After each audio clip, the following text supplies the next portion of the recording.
Good morning, Philippines! Sa inyo ang ating segment na Stories in the Service ngayong linggong ito kung saan ating matutunghayan ang kwento sa serbisyo ng ating itatampok ngayong umaga. At kami ang inyong makakasama, Bombo Ira Chicano at Bombo Marian Esmeralda.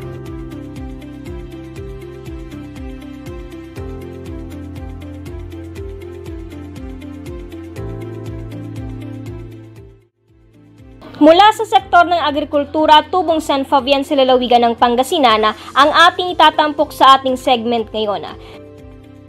Kung saan ang unang licensed professional teacher at nagtapos siya sa Don Mariano Marcos Memorial State University. Pero saad niya na para sa kanya, nakita niya na tila hindi para sa kanyang pagtuturo at tila sa abogasya ang mas nain niyang tahakin. Ngunit taong 1999 ang sunod niyang tinahak matapos siyang matanggap sa Municipal Agriculture Office at bilang siya ay may background din sa law ay ginampanan niya ang tungkulin bilang Municipal Fishery Coordinator. Pagbabahagi niya na bago siya makapasok ay hindi pa professionalize ang agriculture kaya sinamantala niya ang naturang oportunidad hanggang sa siya ay nagtuloy-tuloy na kung saan kabilang sa kanyang naging gampanin ang pagpa-file ng mga kaso sa mga may paglabag sa pangingisda. At upang mas makilala pa nga siya, narito ang kwento sa serbisyo ni Johnny Hugo Paraan, ang kasalukuyang municipal agriculturist ng lokal na pamahalaan ng San Fabian. Ako po si Johnny Hugo Paraan, Tubong San Fabian, 49 years old at kasalukuyang municipal agriculturist sa bayan po ng San Fabian po. Actually, unang profession ko kasi I am a professional teacher, licensed teacher po ako. Nag-aral po ako sa DIPSU. And then nagturo ako ng sandali pero hindi talaga puso ko hindi talaga hindi talaga maging teacher hindi maging abogado. So dahil sa kagustuhan ko na makapagtrabaho agad, sinubukan ko ring mag-apply sa PNP. Pero hindi ko rin tinuloy. So, kaibigan ninong ko kasi sa yung dating mayor dito. So, hindi pa siya professionalize yung agriculture sector, yung sa agriculture profession noon. Wala pang license. So, any profession pwede as long as mayroon kang eligibility. So, to make the story short, napasok po ako sa Municipal Agriculture Office noong 1999. So buhat nun, tuloy-tuloy na. Since may background ako sa law, kasi nag-aral din ako sa College of Law, so ginawa ko akong Municipal Fishery Coordinator. So ako yung nagpapile ng kaso, nanguhuli ng mga commercial fishing, sa mga illegal fishing, lalo na mga troll fishing, mga electro fishing, at sa mga illegal structure sa ilog. Hanggang tuloy-tuloy na po yun. Hanggang ngayon, nag-retire yung boss po namin as municipal agriculturist. Nag-apply po ako with municipal agriculturist. So, nakuha ko po sa awa ng Diyos. At sa kasalukuyan, ako po ngayon yung municipal agriculturist. Tatatlong taon na po. Pagbabahagi niya bilang pangunahing hanap buhay sa kanilang bayan ay ang pangingisda at pagsasaka, kaya't napakahalagang pag-aralan aniya kung ano ang mas makapagpapabuti sa hanap buhay ng kanilang mga nasasakupan at gumawa ng mga ordinansa at programang makapagpapaunlad sa kanilang hanap buhay. Sa bayan po namin kasi pinaka main livelihood ng aming kababayan ay ang pagsasaka at pangingisda. So maluwang yung pangisdaan namin, maluwang din yung sakahan po namin dito sa San Fabian. Actually sa buong Port District, kami ang isa sa pinakamaluwang at pinaka-diverse. Kukumpara mo sa Manawag, wala silang dagat. Sa San Jacinto, wala din. Sa Dagupan, dagat. Pero fishery halos yung nila dyan So dito sa amin, very diverse. Maluwang yung sakahan namin, maluwang yung ilog din namin, at maluwang din yung dagat natin. So, isa kami sa pinakamahabang coastline sa buong Pangasinan, hindi lang sa Port District. So, I am dealing with farmers and fisher folks sa pinakakabuuan ng aking trabaho. So kailangan pag-aralan kung ano yung livelihood ng naakma sa ilog namin, sa dagat namin, at sa pagsasaka. So most of the time, ang kasalamuha ko po ay mga magsasaka at saka fisherman. So pinag-aaralan namin mabuti, lalo-lalo na nagre-recommend tayo sa in terms of legislation kung ano yung mas maganda ba. Lalo-lalo na sa itong kasalukuyan at kapapasalang na ano natin na tayo ang nag-draft ng ordinansa sa tulong ng mga sangguniang bayan, kapapasalang natin yung establishing mariculture park dito sa municipal waters natin na kung saan magtatayo-tayo dyan ng science-based na pagpapalaki ng mga isda. At the same time, mayroon tayong component ng tourism industry. Limited lang po yung mga fish cages, hindi kagaya sa ibang bayan na kung gusto magtatayo. Hindi po, may nakalagay ho, very specific po yung ordinance kung ano yung distansya, kailan ang ilalagay, at kailangan limited lang. Kung yun lang, yun ang carrying capacity lang niya. Kasi San Fabian is well known for his beaches, magagandang beach. So ayaw din nating masira yung tourism industry. So tuloy-tuloy din yung programa namin sa lalo na sa mga nagtatanim ng tabako kasi bulk of our budget na sa pagsasaka ay nanggagaling sa excise tax. So pat maging sa infrastruktura, sa farm machineries na aming binibigay, mga trainings and livelihood nanggagaling dyan sa excise tax. So sila yung pangunahing pinagkakaabalan ko po at ng Sangguniang Bayan kung paano namin paunlarin pa yung kabuhayan ng magsasaka at ng mangingisda. Sa livestock, ganun din. So, tuloy-tuloy po yung ano namin, yung pagbibigay kung paano makapag ma-enhance o mano yung livelihood ng aming mga kababayan. Sa ilang taon niya sa serbisyo, may tuturing naman niya bilang satisfying na parte ng kanyang trabaho. Ang unang-una ay kapag nakikita nilang maganda ang naging resulta ng mga serbisyong na ihatid nila sa kanilang nasasakupan at nakakapagtabaan niya ng puso tuwing maririnig nila ang mga simpleng pasasalamat na kanilang natatanggap. Satisfying part, siguro yung unang-una yung makita natin yung mga kababayan natin na maganda yung ani nila.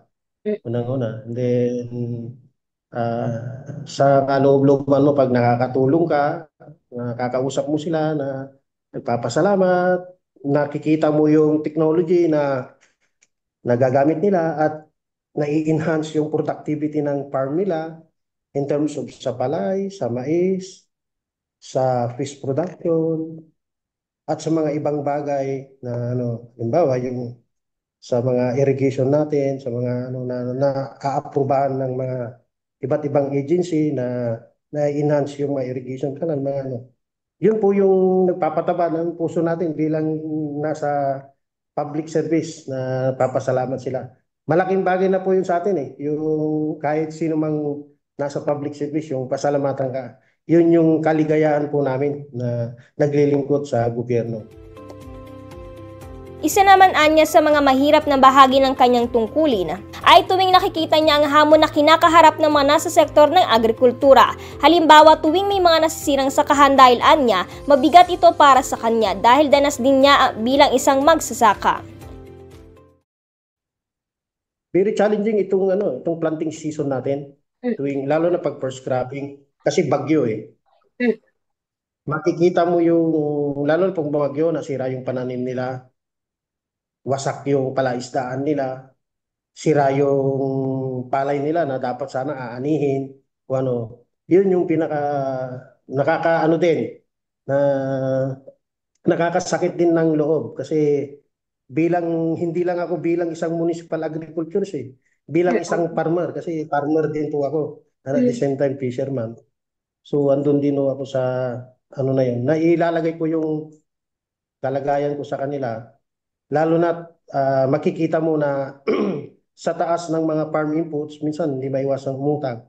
Tapos yun yung masakit para sa akin bilang isang magsasaka at bilang isang municipal agriculturist. So bagamat may mga programa ang gobyerno na mapapalitan through Philippine Crop Insurance System, pero hindi sapat yun eh. Kasi minsan yung ani nila nakaplano na yan eh para sa pag-aaral ng anak nila, o nakaplano na yan para sa pagbayad ng utang nila dahil naiutang na nila yan. Yun yung masakit na ano. So ang gobyerno naman sa nga kasalukuyan, maging sa lokal o ng national, ay tuloy-tuloy naman yung pagbibigay ng tawag doon, intervention sa mga ano natin, mga magsasaka at so yun na lang magiging konsuelo namin sa pag may mga ganong ano bagyo, mga sakuna, mga pinsan kahit walang bagyo, yung ano, natabunan ng putik yung palay nila, yun yung mga masakit at ano, nakakabagabag din ng damdamin sa makita mo yung mga kababayan mo nasiraan ng mga pananim.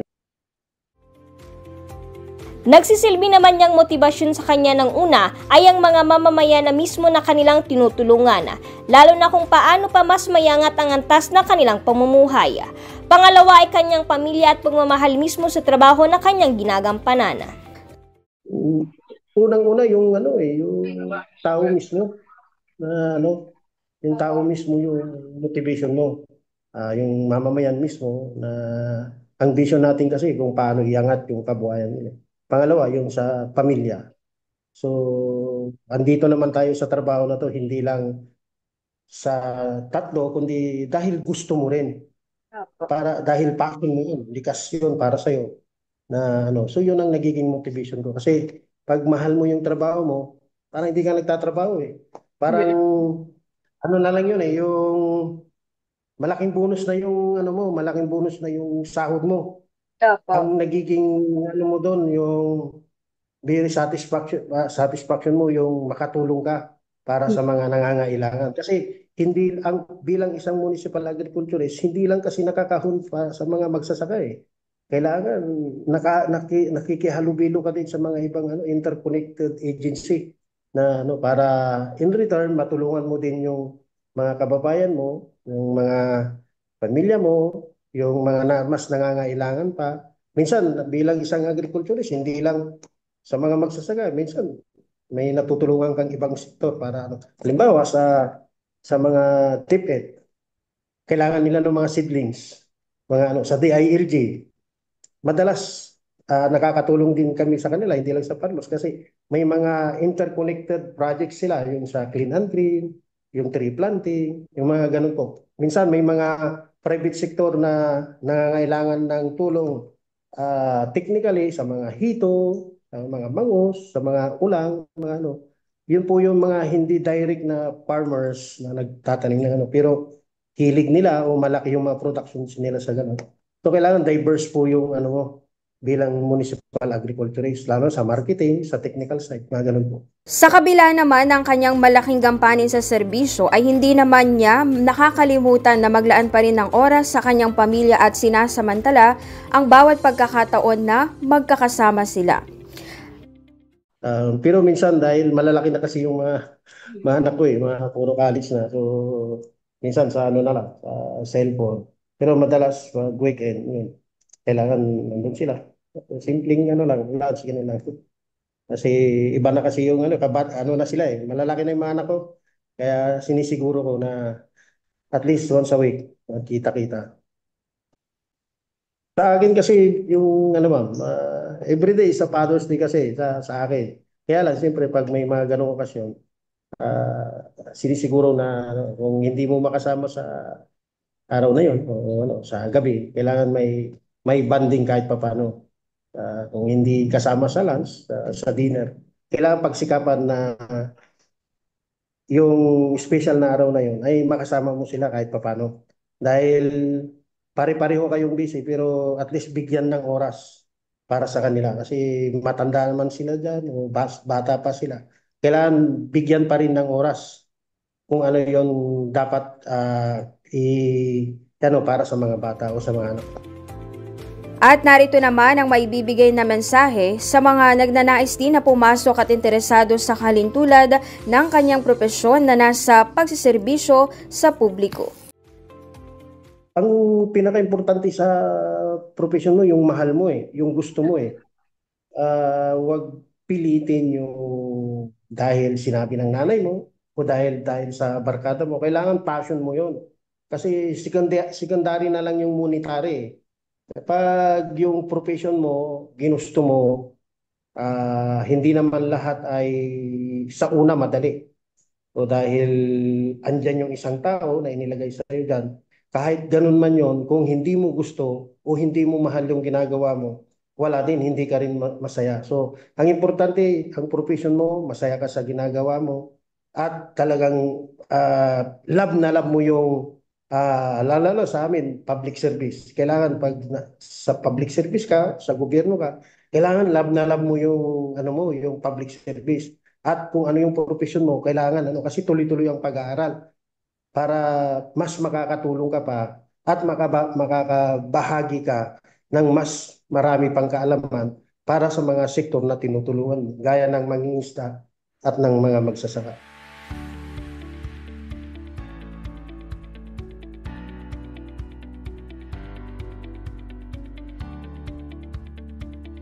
Sumainyo ang ating segment na Stories in the Service ngayong umaga, kung saan inyong natunghayan ang kwento sa serbisyo at mga pinagdaanan ng ating itinampok ngayong umaga na kapupulutan ng aral at inspirasyon. At mga kabombo, muli na nga tayong magkasama sa susunod na edisyon ng ating segment. Kami ang inyong nakasama, Bombo Ira Chicano at Bombo Marian Esmeralda. Para sa #1 and most trusted radio network in the country, Bombo Radio Philippines. Basta Radio, Bombo! Good morning, Philippines!